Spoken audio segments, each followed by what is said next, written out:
Scott Gallagher's life has been profoundly altered by CAMH, in particular his former ADHD doctor, Dr. Yumis Jan. Here's what Dr. Jan had to say about Scott after reading his book titled Habits, Addiction, and the Power of Choice. The best thing about your book is you speak from the position of someone who has been there. I particularly like your reference to the idea that you have multiple addictions, and so where is that covered in today's addiction world? It's not. That is your niche, and that is provocative, because you are implying that no one really is about just one addiction. As Dr. Jan mentioned, Scott transcended several addictions in his life. At one time, he was addicted to paint varnish remover, cigarettes, smoking up to 4 packs a day, coffee, drinking up to 25 cups a day, marijuana, alcohol, crack cocaine, sex, and violence. He's experienced and broken free of numerous addictions and helped many others do the same. Not only has he been sober for 14 years, he is a pioneer. In 2003, he set up All Addictions Anonymous, a 12-step based recovery model.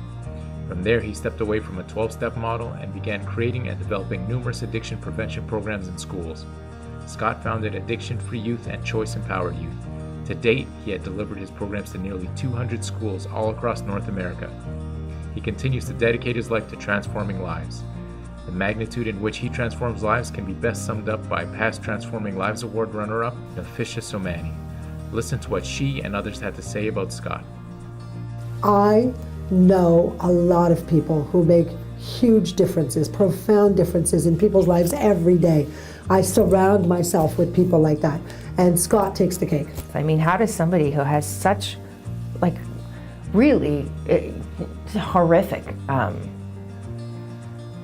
has had such a horrific life, and this mental illness and addiction, be able to be so happy and successful through such adversity? Well, when I met him, I wouldn't have guessed, until he mentioned it, that he had ADHD, and I wouldn't have guessed that he had any addictions of any sort. That's something I learned later, and because he has all these healthy habits that he does every day, and he's always working with people. You know, he drinks 3 liters of water a day at least. He's jogging. He takes care of himself, and his Ritalin is helping. It keeps him so balanced and focused. He didn't really have a father. His father basically said, "The day you were born, son, is the day my dreams died."